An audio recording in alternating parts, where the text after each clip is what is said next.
Skype, man. He trying to call you. Yeah, just log in to Skype. Me and Joe. What's up, everybody? We here. We about to go live here in a second, so make sure you guys are tuning in.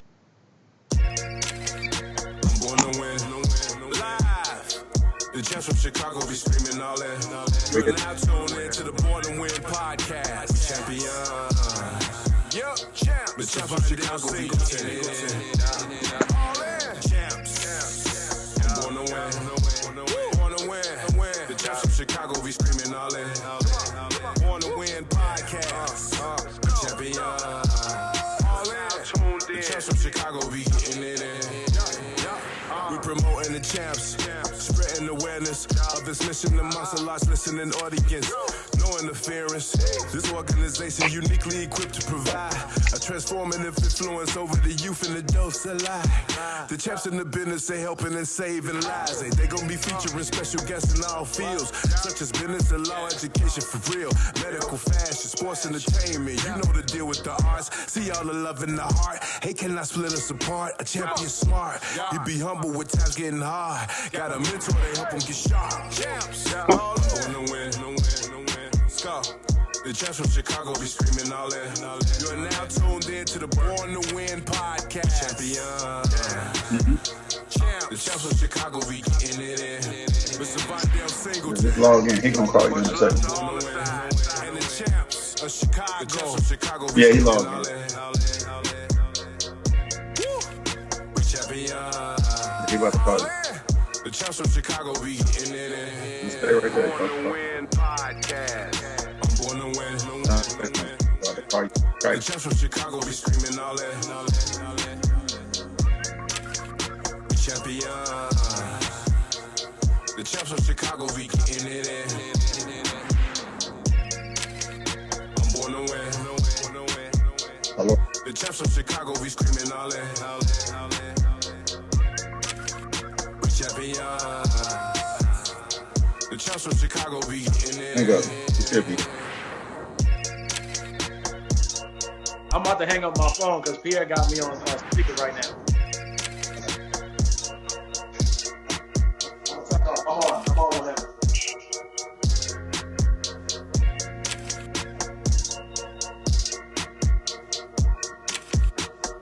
Is my mic good? Can you hear me?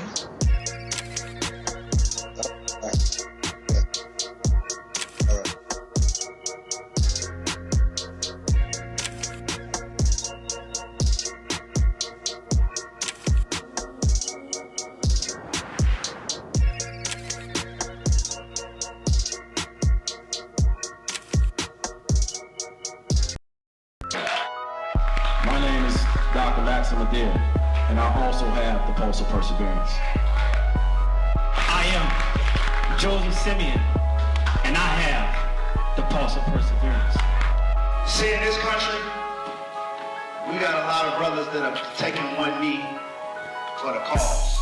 We couldn't sit down and let this stuff happen. We have to rise up.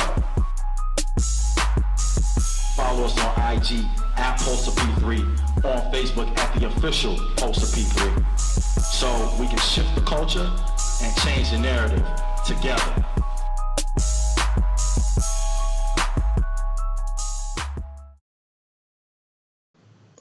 What's up, everybody? We are here at the Born to Win podcast. We are live. Thank y'all so much for tuning in. I'm super excited to have the Pulse of Perseverance doctors on this live podcast. And look, it's super important that you share this link right now.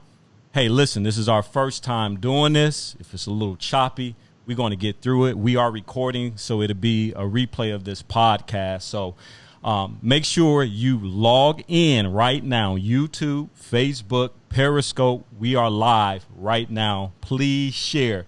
It's very important that you hear this information that's going to be coming up.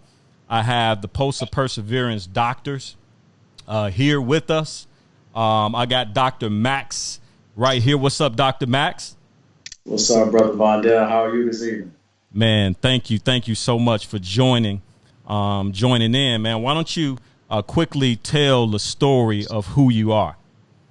Well, My name is Dr. Maxim Madell. I'm just the East Coast kid, born in Brooklyn, New York, raised in Washington, D.C. You know, had a dream to become a physician, and follow my dream and chase that dream, man. And along that way, there were a lot of bumps, hurdles, and bruises along the road. Got scraped up a couple of times, but, you know, found a strong team and picked myself up. And, you know, before you know it, here I am. I'm a board-certified cardiac anesthesiologist, man. And just here, just doing my part to try to change this narrative for young black men out here in America. No, man, y'all doing more than just doing your part. We do have Dr. Joe and Dr. Pierre on the call, so we definitely going to be pulling them in here shortly. But, man, you grew up, born and raised in Brooklyn, New York.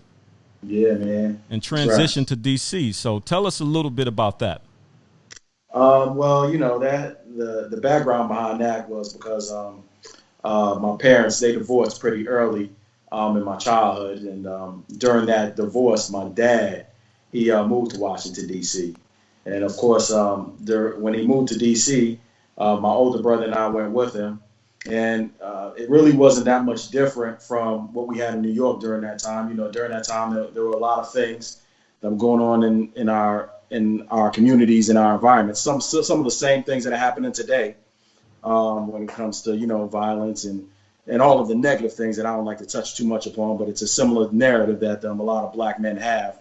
And being in D.C., you know, I was just raised by a strong black male. And, you know, he kind of, you know, he showed me things that he did what a strong black male should do, which is, you know, show a better way for his children. You know, so you know, under his guidance and under the guidance and tutelage of, you know, some positive, productive people around me, I was able to catapult myself to another level. And so, you know, here I am.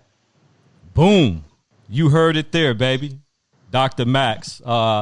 You know, we got Dr. Pierre here from the south side of Chicago. Tell us your story, Doc. You know, born and raised south side Chicago, and my parents were addicted to drugs as a kid. You know, had problems early on. You know, ended up spending a couple of years out in the suburbs in Glenwood with my aunt for grammar school, which really kind of helped me build a foundation. And then I moved back to Chicago my freshman year of high school.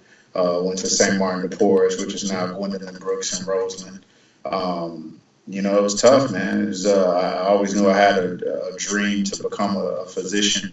I knew that from a very early age, but, you know, as we all know, coming from, you know, CPS, or which my school turned into a CPS by the time I graduated, you know, the education is just, you know, substandard.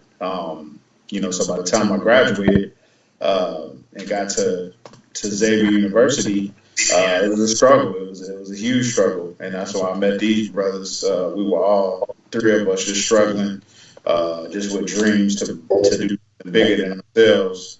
But you know, way behind as far as getting there. So we just we gravitated each other and just pushed each other to higher levels. Man, we just grinded it out, and you know, ended up you know, just going through the phases and grinding out every single phase. Like, nothing was handed to us, nothing was easy. You know, we just had setback after setback, but we just knew that we was going to persevere and get to our goals and our higher levels of excellence, man. We just always knew that, and we just kept pushing each other. That's my story in a nutshell. Hey, man, cool. Well, we got Dr. Joe. Let me first of all say this, man, thank you so much. You are demonstrating the post of perseverance right now, brother. I want to tell you that right now publicly. Man, you're going through a storm right now, but look, you here, man. So introduce yourself, man, and tell us your story, Dr. Joe. I'm Dr. Joe Simeon.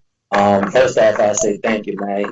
It's definitely a tough time, but you know, when you're doing something positive, it kind of lifts your spirits, so that's always a good thing. I'm Dr. Joe. I'm from New Orleans, Louisiana, born and raised. And my story is just like any inner city person. It's just I had many obstacles in my life, but I refused to let them be my shortcomings, and I used them as stepping stones to further myself, build myself up, And just like Dr. P said, as the time went, I met them, and they just basically pushed me to higher levels. And the story is just written from there. You know, we all became board certified. We all work in the community, helping people, helping others, supporting our family. And it's just been a great thing from there. Man, that's what's up. You know, I met these brothers, man, a few years ago, and I'm going to tell everybody a quick story. They were getting ready to release the Pulse of Perseverance book. By the way, if you don't have that book, you need to get the book.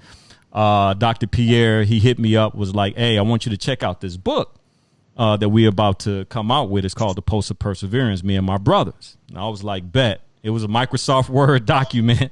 The book wasn't even out officially. And, man, when I tell you, y'all, look, I started reading through the document. I couldn't stop. I hit Dr. Pierre up. I was like, this is a game changer right here, man. It's going to change the world. Y'all stories were phenomenal. So get this. I'm like, man, y'all have to come and share the book at the Champ Saturday. So Dr. Pierre was like, that's done. So, man, let me tell you that these guys are who they say they are. Let me tell you why. So it was a Saturday. It was a Saturday morning. They supposed to come. Come to find out, I don't know, it was snowing or something in Louisiana. They flights got canceled. These guys jumped in the car and drove all the way to Chicago. How many hours did y'all drive? 14 hours. Come on, y'all. 14 straight, brother. 14 straight hours. And walk through the door on time. They let me know about that all the time, too. Come on, man. And so when they showed up, they showed out, y'all. And that was like maybe the first gathering at the Champ session of the Pulse of Perseverance. So, man, you know, that right there, I was just like, the respect level went to a whole nother level. I already respected y'all at a high level. But, man, when I heard that and y'all came in and I had to let everybody know, like, hey, look, these are not just average everyday doctors. Here's the thing about y'all, brothers. Y'all been through the struggle, right? Y'all persevered. Y'all made it out. And now y'all giving back at a very, very, very, very, very high level. And so, man, to all the health workers out there, the first responders on the front lines of this pandemic, man, shout out to everybody out there, but y'all three specifically, man. So anything that you want people to know just kind of about y'all bond, how did y'all meet? Talk a little bit about that. We, you know, it's ironic. So Joe's from New Orleans. So kind of at our school, typically people that are from, you know, the city, just like most other schools, like they don't typically stay on campus. But me and Max, we transplanted. So like I'm from Chicago, he's from DC, by way of New York. So we stayed in the freshman dorms. So you know, we met. And we gravitated early, like you know, New York, Chicago rivalry. So like we just having just arguments and conversations about, you know, New York and Chicago sports all day long, like from sports to hip hop, you name it. We just kind of gravitate each other, talk to each other about that. And one day, and we would see each other in class, like we kept it like that. We would see each other in class, and we didn't really talk about school too much, you know. We just kept it, you know, friendly about like our cities. And then we came out, I think it might have been like a drill or something that we had. And, you know, we just got to talking and just like, we both got crushed. And we was just like, yo, like, we both are like, you know, we looked at each other like, we doing bad, but like, man, this is new for us. Like, what the hell's going on? Like, we need to link up and bond each other. So the next thing we were in the library, you know, we bumped each other to each other at the library. We just like, man, what you doing, or whatever. We just got the conversation, and then that's how everything opened up with our dreams, our aspirations, and our goals as far as, you know, what we wanted to do. And man, from then we just hit it off. It was just like just instantaneous as far as like, what we needed to do to push each other to drive. That happened really at the library. And then from there, like within like a week or two, we just saw Joe at about 2 tables down in the library. Because once me and Max figured out what we wanted to do, we was like there every day. It was like, clockwork. After class, we there. We be pushing each other. We saw Joe a week or two later. He was there sitting by himself with his books all sprawled out about 1 or 2 tables from us. And we just sparked a conversation. We was like, man, this dude is pretty much just us, man. I mean, and once we started talking, it turned an hour, 2 hours. We was just filling each other out, man.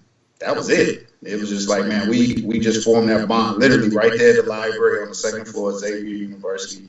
And from then on, man, we've been pushing each other ever since, man. That was 98. We still in it, man. Any brothers want to add to that? Anything you remember about y'all brothers? How old were you guys? Yeah, I just want to jump in on that. 18, man. Yeah, well, me and Max was 18, but you was 20. Yeah, but it's been almost 20 years, and it's just kind of like, it's true. I'm sitting here and I'm getting goosebumps because I don't know, this wasn't even done on purpose, but I'm looking on Joe's live, and he has, those plaques on his wall, and you can see mine behind my wall, and this is like a representation of this, like, when you form the proper team, you throw up championships, and it just shows you how, like, when you have the right people around you, just anything is possible, man. And it's just amazing how, when, every time Pierre talks about that story, it's true. You never know who's going to be put in your life and for what reasons. And I think the thing that bonded us the most, it's not just about like the cities we were from. It's a bond. That bond was built through a struggle that we had all endured prior to even just getting to that point. And I think that's why our bond was so special. You could be in 3 different cities, and you can have different backgrounds, different parents, different situations, but there's a similarity in those upbringings. And we found those similarities in our upbringings, and we just knew, just looking in each other's eyes, that something, we never knew that how far it would take us. But now we're sitting here with basically the plaques and trophies on our wall and able to take care of our families and help kids that have never met us a day in our lives. Like, it's just powerful. It's powerful stuff, man, when you really think about it. And even though we wrote that book, it's just like the stories in our lives. It's like every day you live your life, and it's just like a different page in your journey. And our chapters aren't even done yet, and we're still making, we're trying to make history. We are making history, Man, and we had a void, man. Back just real quick, we had a void. Like, we didn't know it at the time, but there was something significant missing in our lives. And then we kind of like, when we linked, it was like looking in the mirror almost. And it was just like, man, it was like, there it is. Like, that's what I need right there. But a lot of the thing that we see with kids a lot, and we see with adults, man, is like people aren't really honest about that void.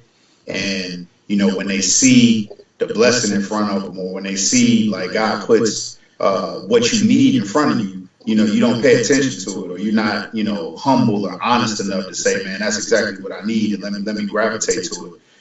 That's what I want to say. I'll let Joe just try. The only thing I'll piggyback off of that, and that's going off a little bit of what P said, and definitely what Max said. And some things are just destined to happen, and it comes with a purpose and a reason. And I take my situation in general. Just like Pierre said, I was from New Orleans. I had already been through my struggles, and trust was always an issue for me. So when I was sitting in that library, I was thinking about, okay, I'm going to have to grind this by myself. I'm going to have to figure this out. But it's amazing how, God in general puts things in front of you, put people in front of you that you can relate to, you can bind to, and then bring you to higher heights, It's just amazing how those connections actually happen. And it goes, and when we talk to kids, we always stress the number one is put yourself around like-minded people. And when you do that, and just put yourself in that surroundings, whether it be going to church, whether it be doing whatever you do in a positive realm, things are going to come in front of you. Those positive people are going to come in front of you, and you just got to be open-minded and willing to basically have that connection with. Yeah, and that's the thing, man. Yep. Real quick, that's the thing that I love about you brothers is that you guys had a plan to move forward. Like, we know the history. You talked about the history, the things that you had to overcome. But the powerful thing that you showing the world is that brothers can come together. So much fighting and so much bickering and so much jealousy. We are already losing on so many different fields. We need more brothers coming together. And you brothers decided to come together at an early age and say, you know what, man, let me go ahead. And the thing that I love hearing y'all say all the time is, man, we gonna change the code. We gonna shift the narrative, right? And so that's exactly like when I hear y'all talk, you guys are actually implementing. You ain't just talking about it. Y'all did it and you're doing it. What were you going to say, Dr. P?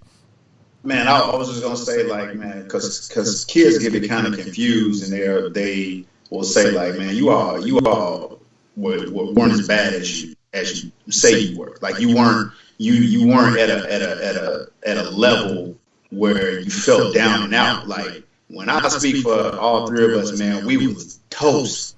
To say, put it in lack of a better term, like literally, like, man, we would like, D's, F's, like pulling out our hair, trying to figure it out, man. Just like clinical depression, real talk, bro. We was like depressed, all of us, because we didn't know. We just know, like, man, we not going home. That failure is not an option. Like, I got to keep doing it, but I don't know how I'm gonna make it. So when we met, it was just like, man, seriously, it was the clinical depression that we had to pull each other out of, man. So when people think like, nah, we had it better than that, man, literally, man, you read the book, it's tried and true. We was done toast at one point in time.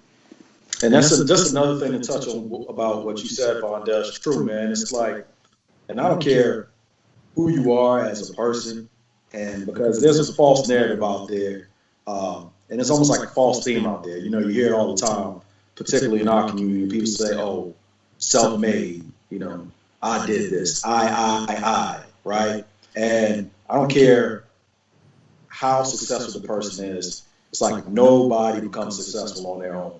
And you have to have, different people and different steps in your journey who are vested in making sure you catapult yourself to a whole nother level.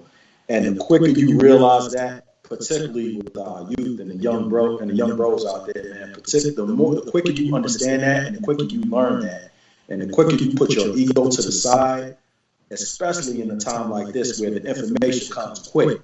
I don't care what your career path is, what your passion is. The times we're living in, the information comes quick, man. And the quicker you can put your ego, your pride to the side and really just chop it up and get the information that you need by whether it's, humbling yourself or whether it's, helping the next brother out, the quicker you will become more successful in whatever it is that you do. So, hey, so real quick, like you just brought up something. I mean, we all going through this pandemic. I was sharing the other day on my good friend Kelly Wright's show. He was asking me about like Chicago in particular. And I was saying, like, yes, we are in a pandemic, but we are also, and we have been in an epidemic, right? High gun violence. Hasn't got as much pub, but it's still happening. So, like, man, as professional medical professionals, what kind of information can you provide for us and the listener on like what's going on? What is COVID-19? How do we get the proper information and apply the information for ourselves and our families? I guess I could start first because that's it's a heavy question. But of course, COVID-19, it's basically a subset of a virus called the coronavirus, right? And what people have to realize is that the coronavirus is a very generic term for the common cold. But the difference with COVID-19 is it's basically a subset or strand of that the world has never seen before, right? And there is, I don't know, for lack of a better term, some speculation about the source of where it came from, but none of that even matters now, right? Because it's a worldwide issue. And of course, in the beginning, when it was in different parts of the world, a lot of people weren't taking it seriously, particularly people in, our community or wherever, different parts of America, depending on, where you were. But now, as we've seen, as they've basically broken down the statistics and the data, it's affecting our community at a disproportionate measure, right? So here we are now, and the question becomes is like, what has it done? Well, what it's done is it's basically shined a light on the issues that are going on that have been going on in America for centuries, right? When it comes to care, access to care, how it's spread, whose lives actually matters in regards to who's going to be able to survive. And this is the state that we're dealing with now. Both in Chicago, I know for a fact, 70% of the deaths are African American. The same can be said for Louisiana, right? It fluctuates by the day, but at one point, over 70% of the COVID deaths were people of African descent and African Americans. So we definitely have an issue on our hands, and I just want anybody who's listening, why does it affect all of us? Even if you're somebody, there are a couple of things that I want to touch upon in regards to this. And please interrupt me, fellas, if I'm talking too much. But one thing is that with the virus, why is it so important that we try to do our very best to self-quarantine as much as possible? Is because that we have a very vulnerable population out there who we treat every day. And in our communities, that population includes those who are diabetic, those who have other medical comorbidities like hypertension, high blood pressure, and another comorbidity in our community that affects us tremendously is obesity. So these are all things that when you take those comorbidities into play, and then you take also the community, which the community within our community who is suffering the most are the elderly. It's not just about you yourself. You can be young and you can think that I'll be fine because that's what the data is saying. However, the problem is in our community, we're sharing households with our parents and our grandparents, and those are truly the most vulnerable people. So if we take selfish measures and we don't think about our grandmothers and our grandfathers and our uncles and our aunts, that's how this disease will continue to spread. So I'll let my brothers jump in right now. So that's one thing I would say in reference to that also, just to piggyback on it a little bit. How does that come involving the African American community? I think it has become an eye awakener. And the reason why is because now we see front and center that they have diseases and viruses out there that can infect our whole community as a whole. And then when that happens, if we don't pay attention to it and understand that controlling our hypertension or high blood pressure, taking diabetes serious and obesity serious, if we don't commit to that now, then the next virus may come and just wipe us out even more. So it's something that we got to be aware of. And it also brings back what we as Pulse of Perseverance really focus on, is that how can we get people that look like us to tune in and want to care about their health in a positive way. And that's focused on getting people that look like them in those fields. So that's why it becomes important that we continue to strive to bring forward those great doctors in the African American community, those lawyers in the African American community. We need to bring forth that. So education is going to be a big factor through all of this. What COVID has done is it has exposed the biggest lie that our country tries to tell, and that lie is that that because you have a particular race, you're genetically predisposed to certain bad things that happen. Because you're black, you're predisposed to hypertension. Because you're black, you're predisposed to diabetes. Because you're black, you're going to have a lower life expectancy. When the truth of the matter is, what COVID has shown us is that that's not true. What is true is that we all are just seeing this virus for the first time. We're just seeing it. Nobody's been exposed. Whites, Asians, Hispanics, it's basically on the same playing field where we're just seeing this for the first time.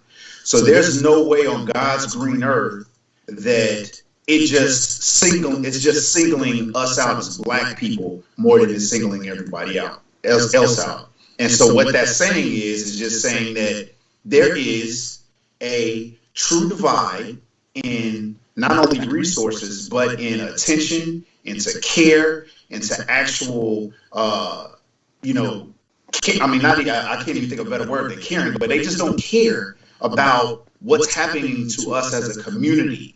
And for everybody else, as a pandemic, it's heightened for us. This is an epidemic. It's like the way this is impacting us as black people and hitting us at such an alarming rate, there should be, a multitude of resources. There's no difference from this for black people than 9/11 or, a bombing or a mass shooting, or a hurricane or levees breaking in Louisiana. Like, there's no difference in what's happening to black people in these communities now than what a natural disaster should be. So with that being said, why are we not having a flood or a ton of resources into these lower income communities so that we can, stop these numbers? Like, I'm at a hospital now, in Chicago. I'm in 2 hospitals now. And literally, this past week was the first time that they start giving us, as providers, masks. As a provider, I'm a doctor, and they're just now, a month plus into this thing, giving us N95 masks to take care of these patients. That doesn't happen up north. That doesn't happen where the population doesn't look like us. So what it's telling us is that this is a line drawn in the sand that that America is basically saying, you're not truly that important, and changing your circumstance is not a priority of America. And nothing else that we learn as a people, because this too shall pass. I keep saying this is going to pass, whether it be a month, whether it be 2 months, whether it be 3 months. I don't know how long it is. None of us know, and no medical professional actually knows. We can speculate, but it's going to pass. And when that time passes, what are we going to do as a people? If we continue to go through the status quo as a people after all of this, then we're fools.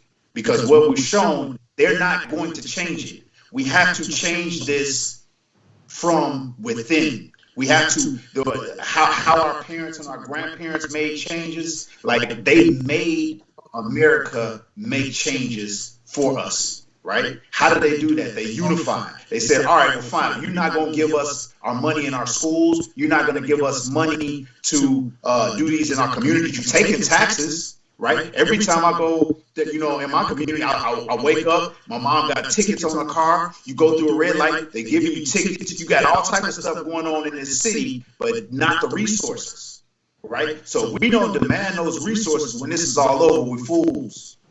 And we have to do that. And we do that by impacting the dollar. We say, listen, all right, well, if we're not going to get no money or we're not going to get the resources or whatever, how about we just don't buy this for a day? How about we start boycotting? How about we start, not just protesting, but actually impacting the dollar of the masses and make them change, right? They got to adjust once we make the move. We just can't continue to do what we're doing that happened before this. This has to wake us up. This has to be a wake-up call for us to get together and actually start moving as a cohesive unit or community of people like we did 50 years ago to make significant changes. We got complacent, we got comfortable, we everything that our parents and our grandparents sacrificed for to get us here, we cool now. Now we lax. Now it's all about self. We got to have the same mentality that they had in the 60s right here in 2020.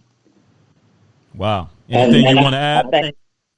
I think that what that says is that we need to be proactive for getting resources, and we need to be proactive on taking care of ourselves and our families and our village.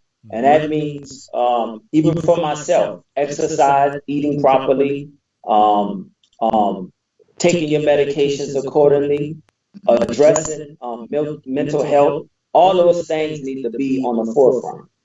Like I'll give you an example, Vondale. Like at Mercy Hospital, where I was just on call yesterday, they had a mini protest about, basically doing just that, about resources. And I commend those people that was out there yesterday about resources, making Mercy a actual trauma center to where, the folks in the community, like Black folks, can actually go and actually get treated appropriately and putting resources in there. And they were also complaining about, the lack of, food and produce in our communities, which is a whole nother reason why we're having these issues. And that those efforts were completely valued. The problem, it was less than 100 people out there, right? That's the problem. That's the problem. We need to wake up and be like, yo, this is the move. We all need to be out there. And if they don't hear us, we need to start impacting a dollar to make them hear us. Wow. You know what? Listen, if you out here, you watching this live, please share right now. Somebody need to hear this information, because it's one thing to say, you know what, I don't want to change, but it's another thing not to have the information to change. They're giving you information that we can do something about. And listen, this is about empowerment. We're not asking for a handout. We're asking for a hand up. And it's a difference, right? And so we have to get the information. We have to apply the information. And then we have to spread that information. So as Dr. Joe talked about, let's help ourselves. Put your mask on first, right? And then you can go ahead and put the mask on everybody else. So, we've never seen this before, as you guys alluded to. We are in this.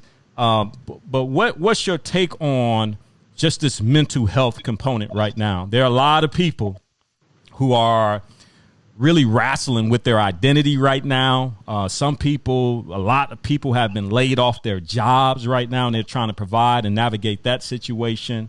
But what are some things that we can do to take care of our mental health right now that you would encourage us to do? Well, one thing, that I think, and I definitely want to be sensitive to this, because, I know now some of us live, we look at things from a different lens because of our privilege, right? And one thing, if you have the opportunity, if you live in a neighborhood that you deem is safe, like you're comfortable going outside, just taking walks, man. Taking walks with, if you got kids, spend this time with your kids, just with proper social distancing, of course, but just getting a breath of fresh air. It's amazing what, just a breath of fresh air and some sunlight can do for just your mental health and just in general. And the way you feel about your day. The other thing is that one thing that the technology does for us is it does allow us to stay in contact with people that we might have lost touch with, over, through life's travels, right? But just something like this is just powerful when you're not here, Vondale, and me and the fellas can, get together, even though we're not physically together, but when our kids can see each other and their eyes just light up because they see, they consider each other cousins. Just keeping that close contact with the people that you deem is important in your life. They're very simple things, but they're things that we take for granted. Now, I definitely don't want to miss the aspect of what human touch can do, but let's use the social media to our advantage, and whether that's in regards to keeping in touch, whether that's in regards to sharing the proper information with each other in our communities, and make sure, we can dispel misinformation, because we have a lot of that going on too. But those are just three things that just come immediately to mind about things that we can do right now, because like the bro said, this too shall pass. But at the same time, I also want this everybody to be aware of this. This is a virus, okay? This is not a bacteria, and just like any other virus, it's not going anywhere, right? We can try to flatten the curve and temper expectations, and a lot of the people in the scientific community are out there, and everybody's at work trying to find the proper combination of medications for people who are acutely ill. But there's some segment of this, and this too shall pass, but we have to get used to the potential that COVID-19 won't be eradicated off the face of the earth. We'll just know how to manage it better in the future. And then too, like, a couple of things that I would say. Number one, be very, and this is hard, man. Like, this is one thing that really just drives me. I was watching, there are some educated fools out here. Right? Yeah. So be very careful about what you listen to. Be very careful about the information that you're getting. I just saw this doctor basically rampant about how this is just this foolishness. It's a hoax. Vaccines are garbage, and like vaccines don't make any sense. And you realize that this is an opportunistic time for people. This is a time where people are taking the opportunity to try to make a name for themselves, trying to make themselves stand out. Realize this is real. This is real. People are dying.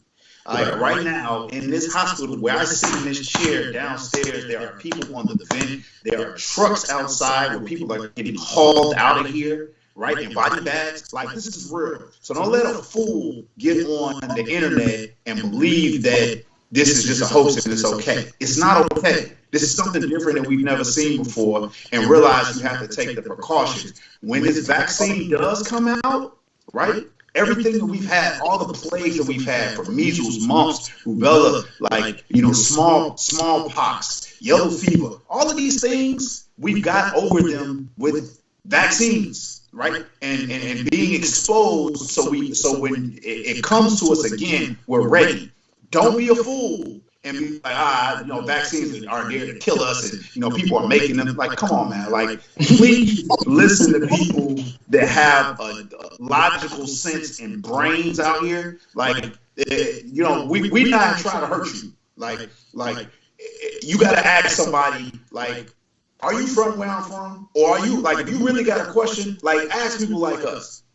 I'm not going to tell you nothing that I'm not going to tell my mama, my sister, my cousin, or my family. I'm going to tell you exactly what I'm going to do. I'm not going to tell you to take something that I wouldn't tell my own daughter and my son to take. So that's what you need to listen to, number one.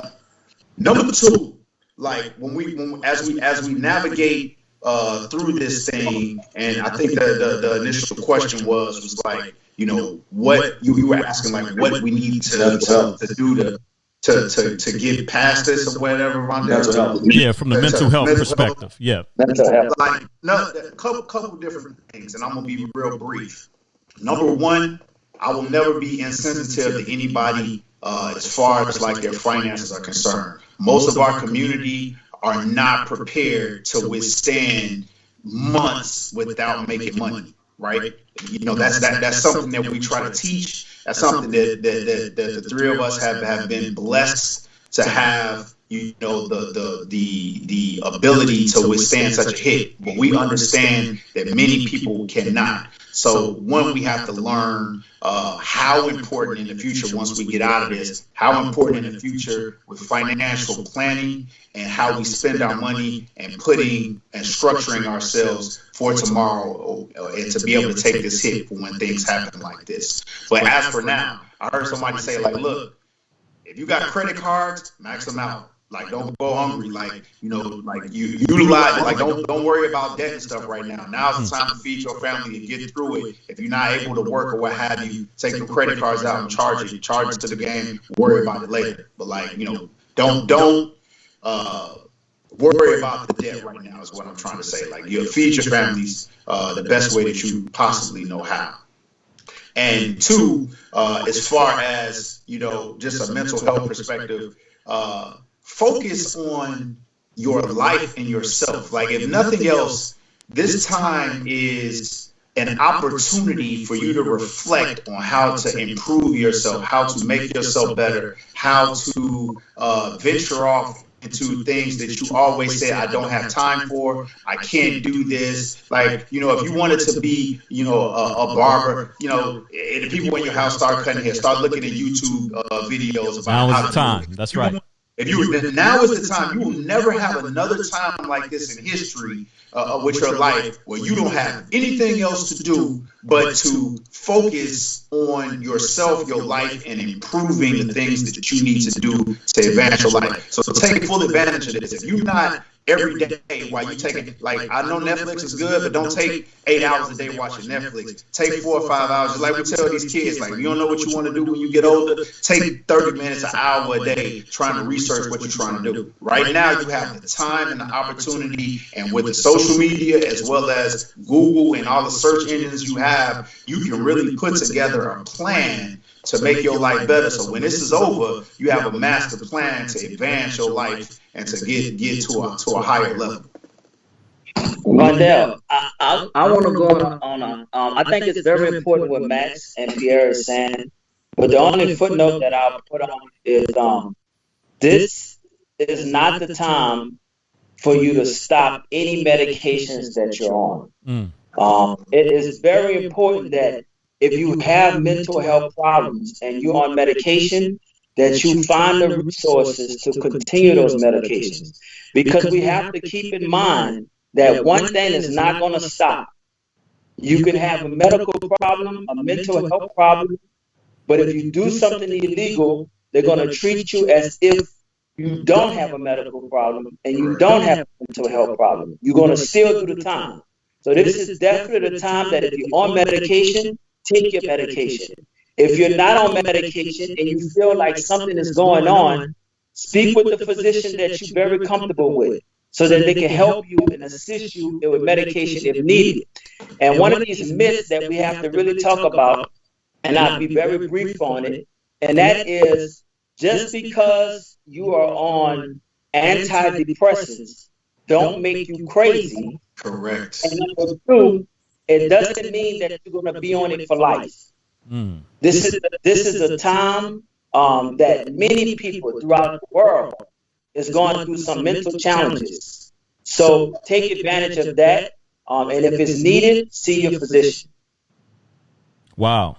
So let me go to, because you guys said a couple things. Dr. Max, you talked about, hey, if conditions are safe enough, take a walk.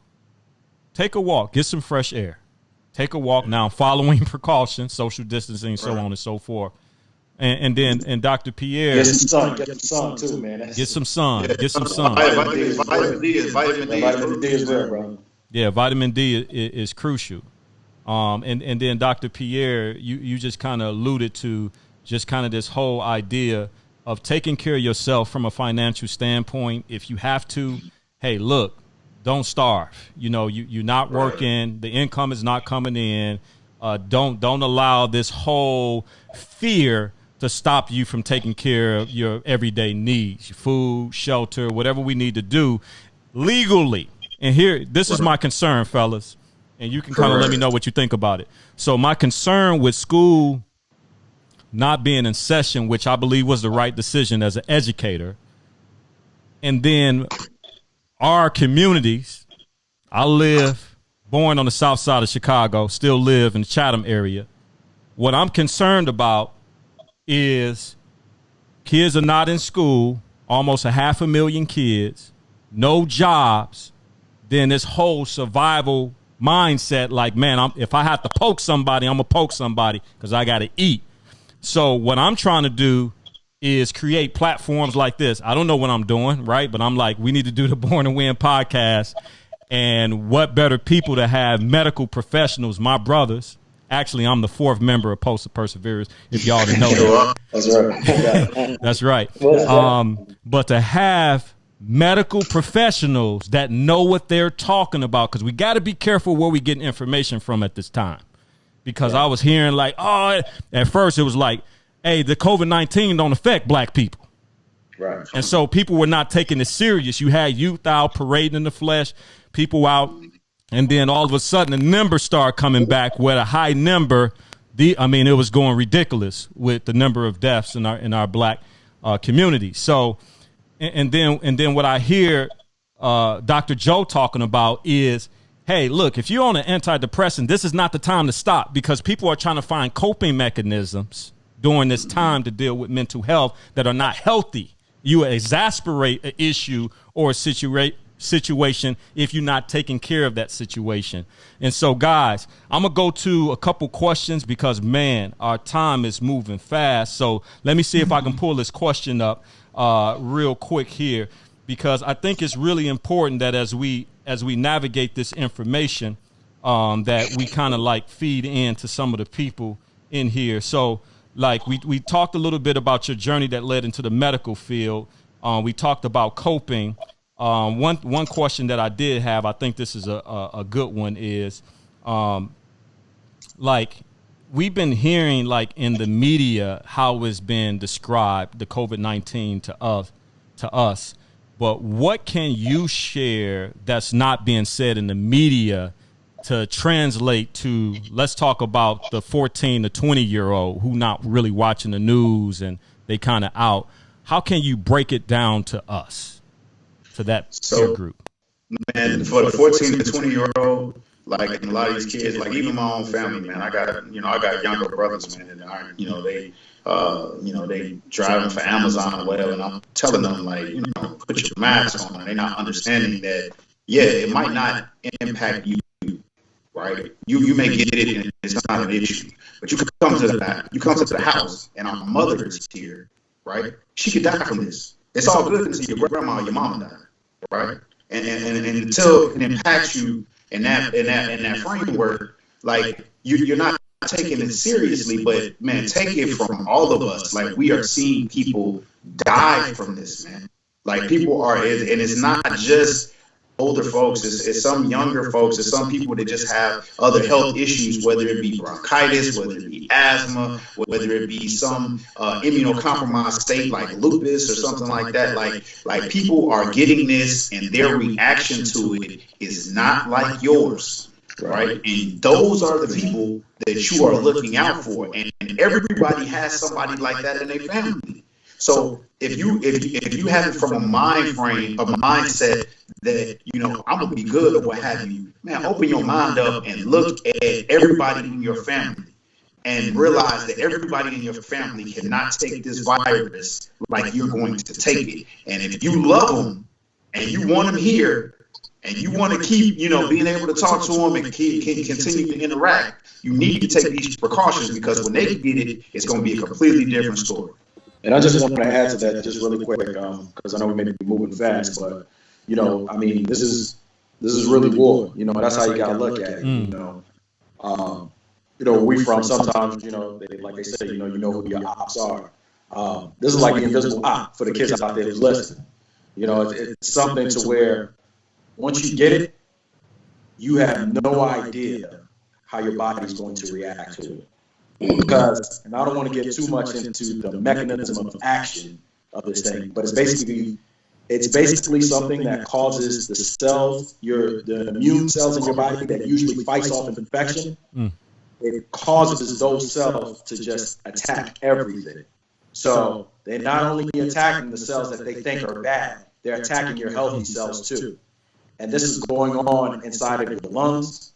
This is going on inside of the protective layers of your heart. This is going on inside of your kidneys. And so what we're seeing now, and for the kids who think that, they don't think that they can get it, I've literally taken care of 6 patients who are younger than me, who are no longer here. Let me tell you what is the most sad thing about all of those situations, right? And this is going on across America. But there's nothing more heartbreaking than knowing that somebody who has a family who's loved within their family, right? They're dying, they're sitting there dying, and their loved ones can't even come into the hospital to see them to say their last wishes or their last prayers with them. That's heartbreaking, right? We're sitting here, you have nurses in our hospital right now who is just showing spouses, they're showing sisters, they're showing brothers, kids, aunts, uncles, whoever. They're showing them on Facebook Live their family member before they expire. That's heartbreaking. You have people out there right now who are dying from this, and they can't even get the proper send-off or the proper burial amongst their family members. That is the most heartbreaking thing, particularly when you're talking about families and you have patriarchs of families, matriarchs of families, people, young people such as us who are going before their time, who have succumbed to this disease, and they can't even get the proper send-off from all of their loved ones. That is the most heartbreaking thing, right? And then, like Pierre said, you have situations where people think that, I'm young, I'll take my chances. But again, the dynamics of our communities, and there's different levels of privilege, right? But when you think about it, there's a large fraction of Americans who live in spaces that are less than 1,000 square feet. So all it takes, this virus is so highly transmissible, and that's another thing. The virus is so highly transmissible. This is not something where you need to necessarily cough on somebody or sneeze on somebody to catch the virus. We can literally be sharing the same airspace, and it will travel, and you can contract it. So this is something that is highly transmissible. So we're in spaces and we're sharing spaces. All it takes is for one person to be irresponsible or not take the proper precautions, and you are putting the lives and the health and the welfare of everybody around you at risk. Anybody want to add to that? I know we got a couple more minutes to go, but I definitely want to take our time with this because this is an important conversation. And again, if you are tuned in and you're listening, I want you to share that link because it's going to replay. We need to get this information out. Listen to me. We need to get this information out. And I like what Dr. Joe just said. Look, hey, man, we have to make sure that we not categorizing ourselves, right? Thinking that, okay, it's always going to be this way. I'm on an antidepressant, this, that, and the other. And as Dr. Max alluded to, look, we in a war.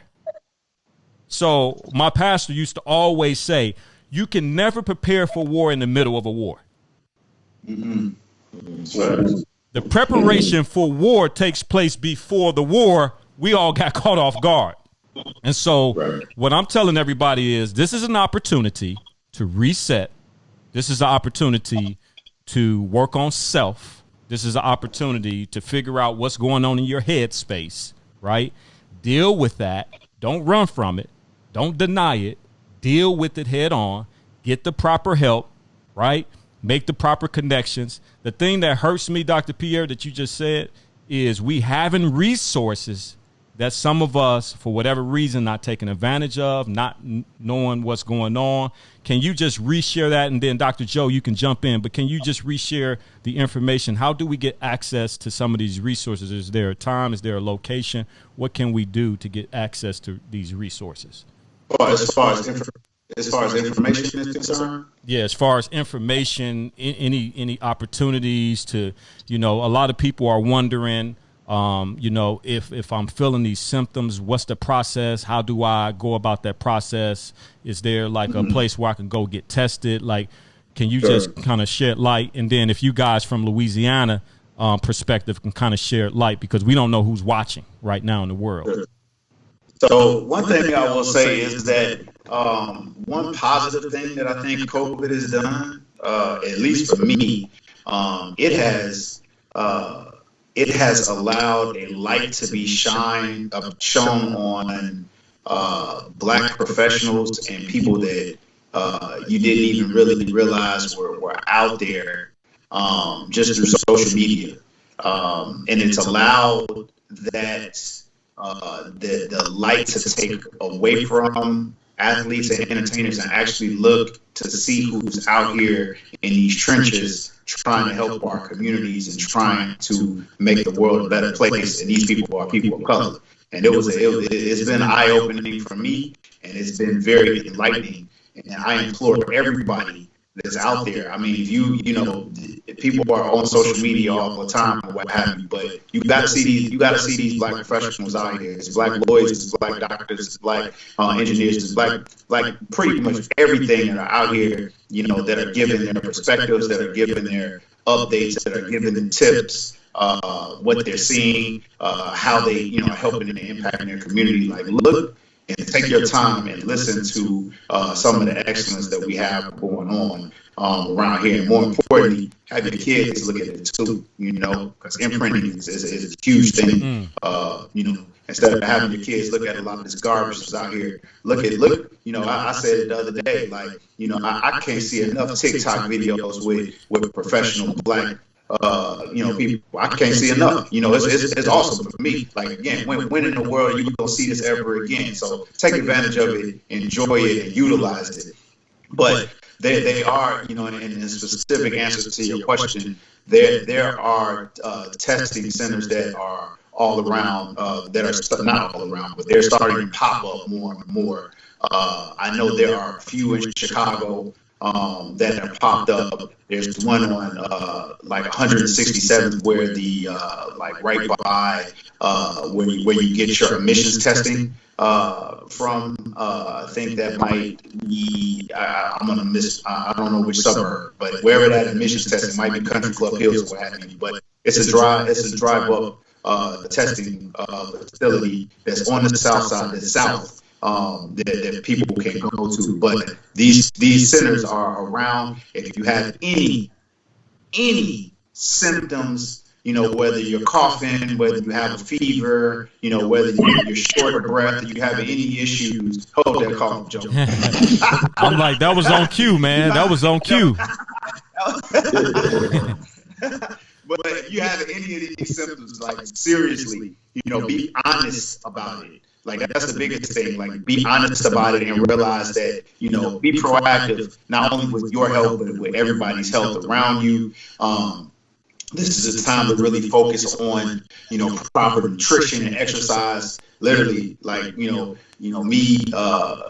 my friends have been, posting videos of workout, whatever. And I'm more so trying to motivate us. I'm trying to motivate us to, like, really realize that, our health is so important, and it's a fact that we have food deserts. It's a fact that we don't have access to produce and to healthy foods. But the things that we can control are, demanding that those foods are there, and if they're not there, being cognizant of the fact that they aren't there and taking extra steps to make sure that you have balanced diets, fruits, vegetables, lean meats, and put those in your diets instead of some of the garbage that we put into ourselves. And the thing that you can always control is exercise.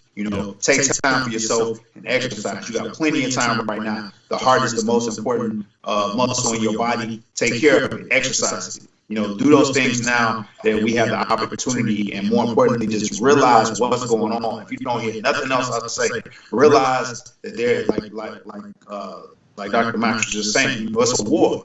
It's a war on our lives. It's a war on our livelihood, our communities, and realize that. Are we going to allow it to just continue to happen and continue to lose it, or are we going to realize what's happening and take our steps within our families, within our collective communities to start fighting this war? And we do that with self and taking care of yourself and looking out for your health. The only thing I'll add to that is, in answering your question, the majority of people have a cell phone, or they have some form of way of getting on the internet. And I would encourage many to just go to the CDC website. CDC.gov. And I think it'll be a great resource to just see what's going on. I mean, you have CNN, you have all those stations, but you can go directly to the source. You go to the CDC website. And to piggyback on what Max was saying, is that this is a war, and it goes beyond COVID-19. Remember that you can have a family member, just as myself, that has nothing to do with COVID-19. But if they pass away at this time, the sacrifice that you and your family is going to have to make is drastic. You know, for my situation, it's 10 people. That's all that can go to the funeral. That means my kids cannot even go see their grandfather. So that's personal to me. So it makes a difference to me personally that people take this serious. People wear their masks, they wash their hands, and they continue to socially distance themselves from people until we get hold of this. Cool. We're going to take one or two questions from the audience, and then we're going to let these guys get out of here because they are extremely busy, and we are really, really grateful that they took their time, to get on here and share with everybody. So if you have any questions, whether you're on YouTube or Facebook, go ahead and send those right now. We want to make sure that we give everybody a chance to interact.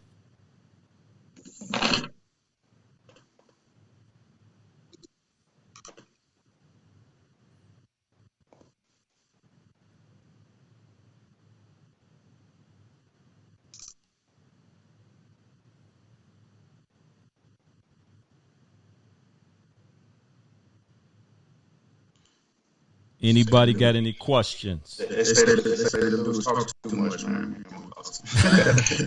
No, it's some in here, but I'm trying to get some to pull in right now. But here's one that we had from just our perspective. If you guys could have like a gigantic billboard anywhere with anything on it as a message for millions or billions of people, what would it say and why?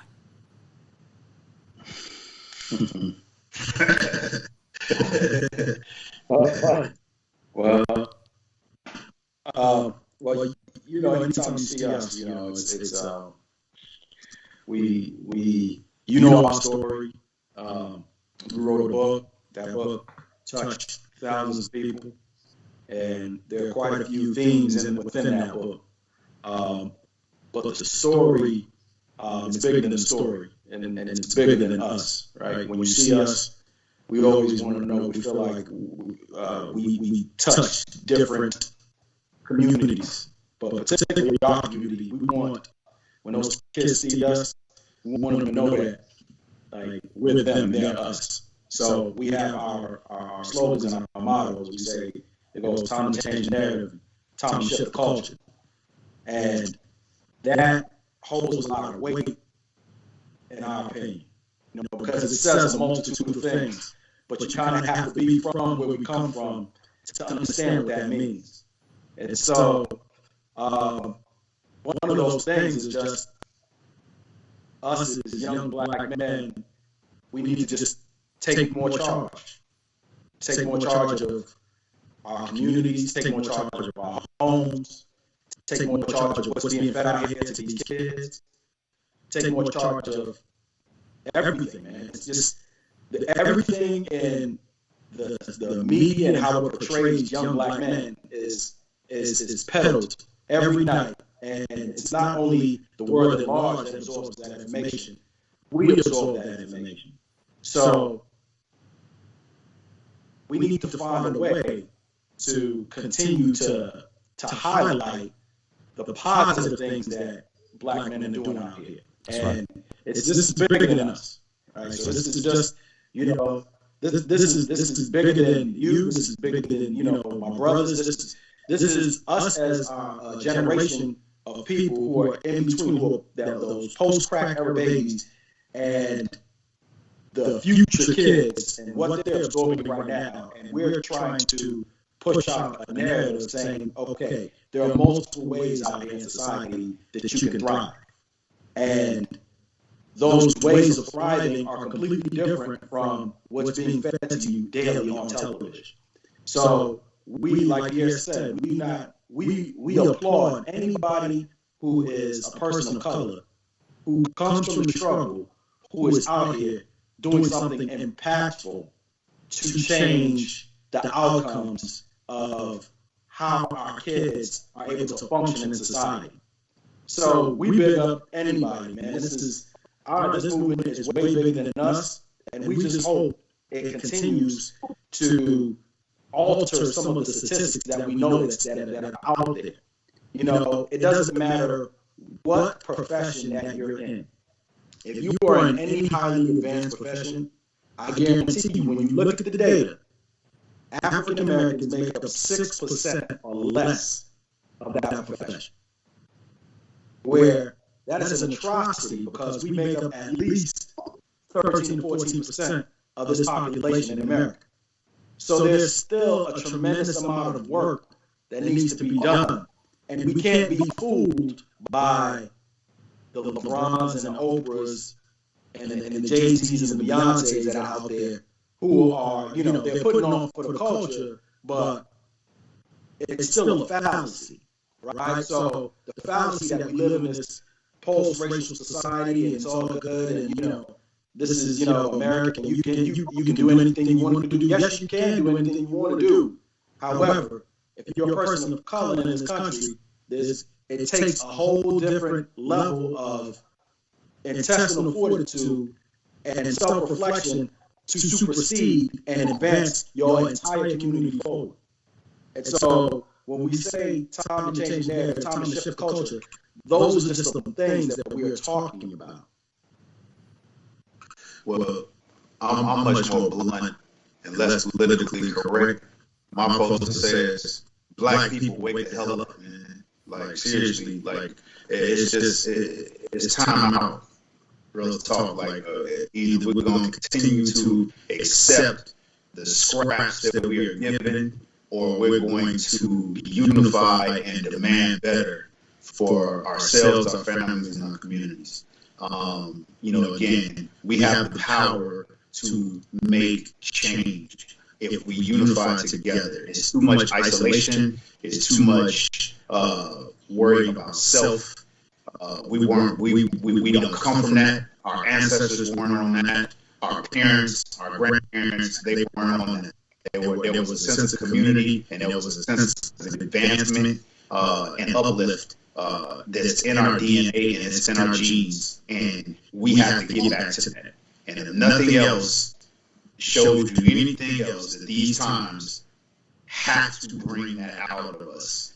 And that, you know, that's not just talk, it's action. And that action starts with us starting to make protests, starting to boycott again, starting to actually have advanced movements to make specific changes that we want to see happen. No, you know, the biggest problem is that, we don't have, you know, Dr. Martin Luther Kings anymore. We don't have, you know, the Malcolm X's anymore. But there are people, there are leaders that are out here that are trying to do that. Don't just watch them, get behind them, and let's unify and start working together and not against each other. That's what I gotta say.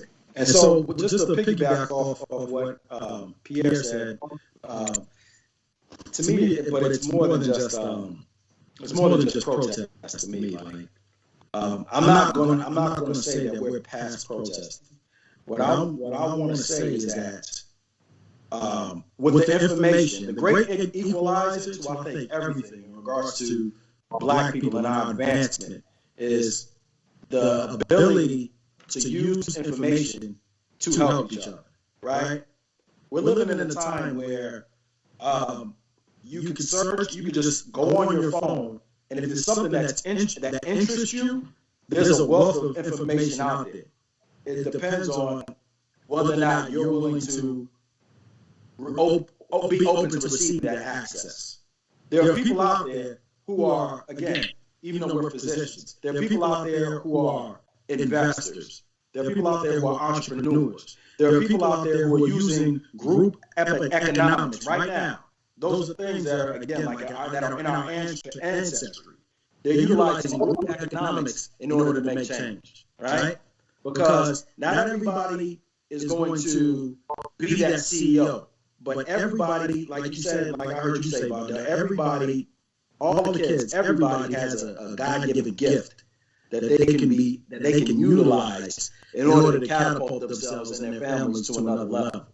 Now the part of the issue is the lack of mentorship and the lack of access to those people. That's right. But there are people out there who are utilizing social media or utilizing the power of YouTube to help others. And so when we say change the narrative, shift the culture, that means yo, whatever it is that you want to do, find your power circle, find your team to be able to create a way to where you change outcomes and you change circumstances. And it doesn't have to be like, you don't have to be the next influential person. Like you don't like our community needs so much work that we don't need the trillion leaders. Like the leadership starts within yourself. Right? That you're gonna find a way to make the change within your life. The leadership starts within your own. Like when it comes to like rebuilding or fracturing generational curses. Right? And then once you find that team and once you find that power structure that helps you catapult, that's what's going to help us as a community elevate. So where we're not sitting there standing outside some building protesting all day. Now don't get me wrong. Sometimes that's necessary. I'm about boycotting. Protesting is talking, boycotting is action. Like if you say, look, I'm not gonna give you, we're not getting this or what have you. What happens right now if everybody on the south side of Chicago just said, all right, well, we're not going to Jewel's, we're not going to a Walmart, we're just gonna go into, the small markets of this community and start impacting, that dollar. And then they lose millions from that. Then what happens, right? Or you're like, all right, look, we're gonna fill up this week, and we're not even taking gas. We're not even getting gas for the next week or two, or whatever. Then start impacting like the taxes and the tax structure of the city, to where now Mayor Lightfoot and everybody on the council is looking at it as like, man, this week there was a serious impact in the dollar.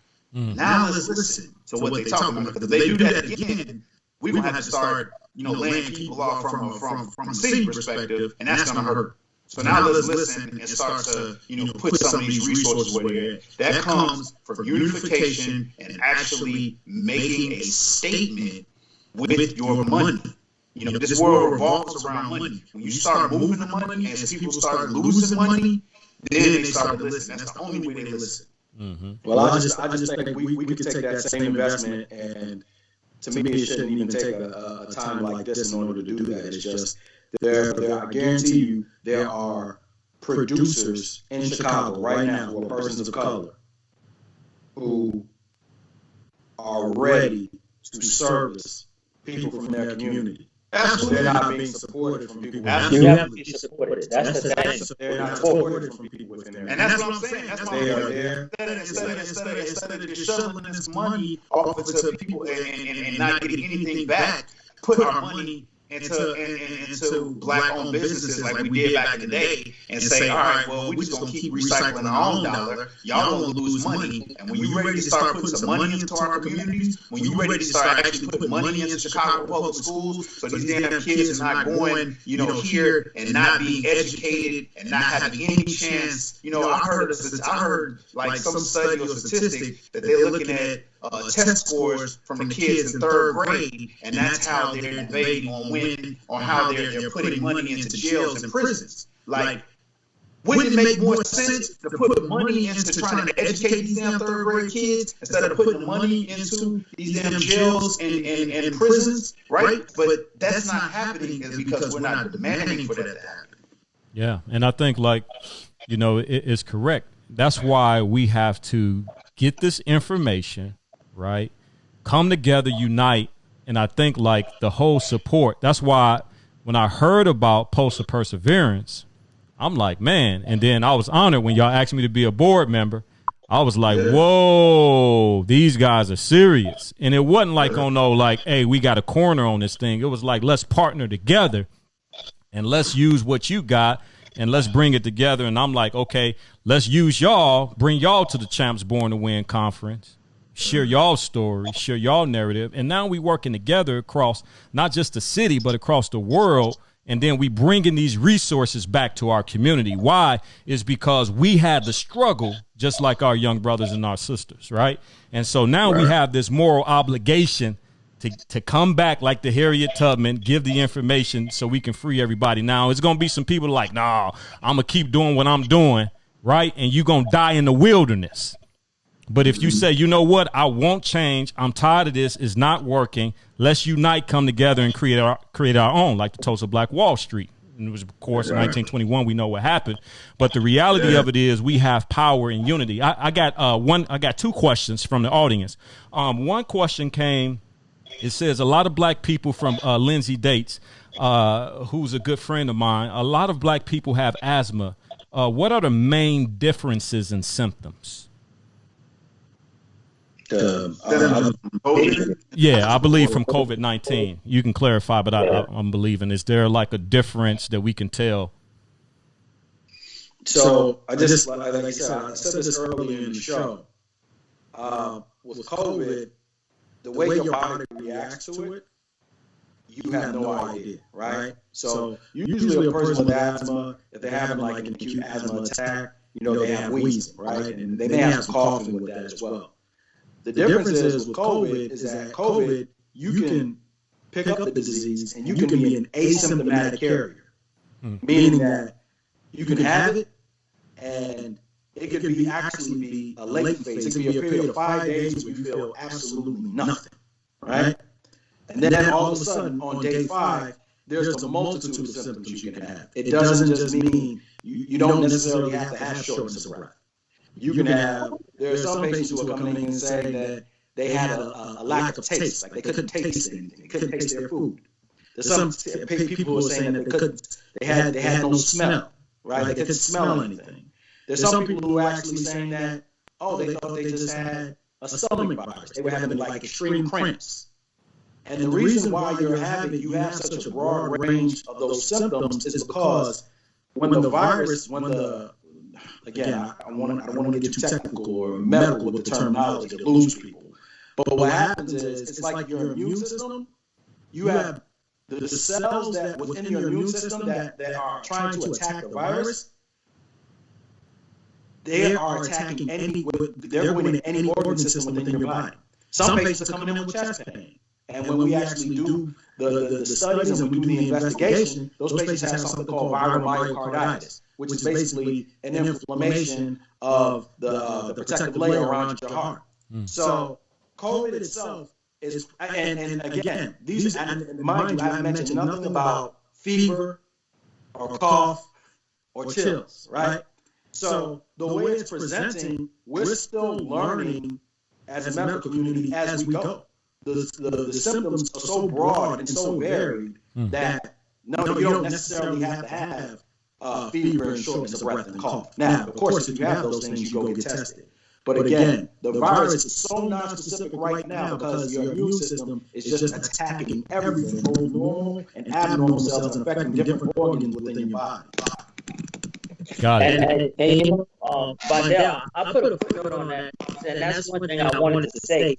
Is that we always talk about hypertension, we talk about diabetes, but asthma in itself plays a big factor in the health of African Americans. And realize that when you're in an asthmatic state or exacerbation, that your lungs are compromised. So the virus and that coming together puts you in an immunocompromised state. Okay, so you'll get a worse reaction to it. So that's something to keep in mind also. Got it. Another quick question came in. So there's a rumor out there that if you had it, you're immune to it. Can you guys dispel that rumor? Yeah, that's definitely a rumor. And I just want to, again, the misinformation is crazy out there, right? And right now, this is what we know. And again, because we're living in a time where, as people in the medical community, the information is coming so rapidly, and we're learning about this thing every day. There are cases in Wuhan, China, right now, right, where you have people who contracted the virus, had symptoms, were hospitalized, went home, and they're coming back again. So you can get it again. You can get it again. So let's just dispel that rumor right now. And again, there are we just don't know enough about this thing, right? But there's different strains of it too. Like, there's different strands of it, and that's the problem. There's different strains. Not just COVID-19. Yeah. So there are different strains of it that are out there right now, and so people are becoming reinfected. And I wish we could say, oh yeah, once you have it, you'll never get it again. It lives within your body. It's a virus. You have it. If you are one of the fortunate ones that don't succumb to it, do not get it twisted. It's like saying, I'm gonna put it to you. This is the best way I can put it. People get the flu, right? Once they get the flu the first time, does that make them immune from ever getting the flu again in their lives? Absolutely not. And that's the best way I can describe that myth for the question that caller just had. You can develop an immunity to that particular strain. That is a fact. But the problem is when you're getting tested for COVID, there are multiple different strains that were tested for. So you may have an immunity for a particular strain of it, but you may get infected with an entirely different strain of it as well too. So it doesn't mean that you are completely immune like Max was saying. You do have some antibodies that are helpful, that put you a little bit ahead of the game as the next person is completely unexposed from anything, but it does not mean that you good. It doesn't mean you good forever. You can just chill. You still have to be on heightened awareness and alert, from getting a new strand of the virus in, because you can still get sick. Wow. Hey, listen, everybody. I just want to come in real quick and say this. If you had it, didn't know you had it, you can get it again, and once you get it again, you can continue to spread it again. Does that make sense? And so it's really important, guys, that we are in the middle of a war. We got to take this seriously. Get the information, apply this information, share the information.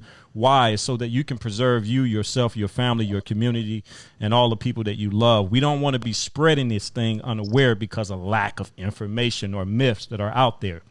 Because that's the newest myth. It's like, you build up immune and you can't get it again once you got. Listen, y'all heard what Dr. Max and Dr. Pierre just said. Okay, so it's very important, again, that we not just walking around because we not actually demonstrating these symptoms. I'm not necessarily coughing or whatever. I have to make sure that I am taking precaution. I'm practicing, if I have to go out for essential purposes, social distancing. If you have a mask or scarf or whatever, you covering the openings up so you're not spreading it. I believe you said, Dr. Max, that we can get it through the air, the environment. It can spread that way. So again, guys, man, I just want to take this time. I know we had another question, but I'm going to respect y'all time because I know y'all on the front lines. I want to say I love you guys, man, so much. Y'all my brothers. I appreciate y'all, man. And anytime y'all need me for anything, you already got me, baby. Hey, and Dr. Joe, man, our prayers are with you, my brother. I appreciate it. Any lasting words, fellas, you want to let everybody know? Man, you know how we rock, man. Time to change the narrative, time to shift the culture, man. No matter what you want to be, we don't care. If you want to be, whether it's blue collar work, whether it's white collar work, there's plenty of time, space, and opportunity for you to change your immediate environment and change your circumstances to help us get to a level where we can think beyond, like I say, think beyond your ancestors' wildest dreams. It's still this ain't over, man, and it's gonna take it's a group effort, it's a community effort, but we're all in this together, man, regardless. And I would say positivity is ever popular, but with that being said, we want change, actually start getting behind positive things. Champs is out here, Post of Perseverance is out here, what have you. Like, we shouldn't be begging for y'all attention and begging for likes. Like, we need your help, we need your support. In order to change the narrative, shift the culture, we have to have you all behind us. Like, we need that. Like, for Champs and for you to be doing what you're doing, Vondale, which is completely commendable. And I give my 100% support to it. We should have everybody everybody behind that. We want to see these young black boys stop killing each other out here in the streets, stop doing craziness out here. Like, we have to actually get behind programs that are empowering, that are giving opportunities, that are supplying resources, that are giving more than just what we see out here in the media, that are giving these kids other options and opportunities. We have to put our resources and our energies and our efforts behind these programs that are out here so that we can make a difference. Cool. I'm about to. Oh, yeah. Go ahead, Dr. Joe. I'm sorry. Only thing I would say is, last but not least, we have to remember that this is not the time to envy anyone, and instead we need to unite, come together, and help each other out. You be the leader of your village and help your neighbor. Absolutely. So I'm about to put y'all information on the screen, y'all links. If you can just share with everybody, y'all links to donate, that would be awesome. Well, our website is www.thepulseof3.com.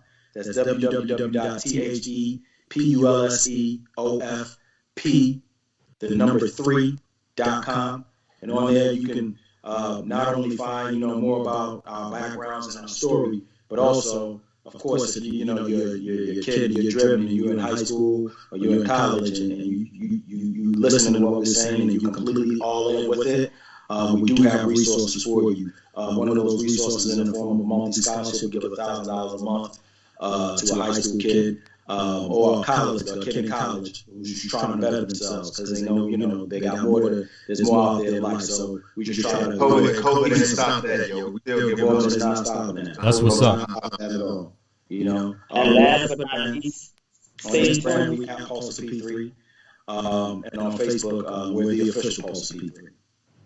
You heard it. You heard it, fellas. Again, man, thank you all so much for being on the front lines and taking care of us, man. We appreciate every healthcare worker, every first responder during this time of crisis. You guys are the real deal heroes, man, and I love you guys. Thank you all so much, man. Take care of yourselves while you're taking care of everybody else. And, man, just let me know if you guys need anything. All right, everybody, that was the Pulse of Perseverance. The three doctors who are transforming the world, giving back right to their communities. And, man, they're modeling exactly what you can become. So you can't tell me that you can't become where they are right now. So, again, thank you guys for tuning in to the first episode of the Born to Win podcast. We'll see you again. You are tuning in to the Born to Win podcast show with Vondale Singleton.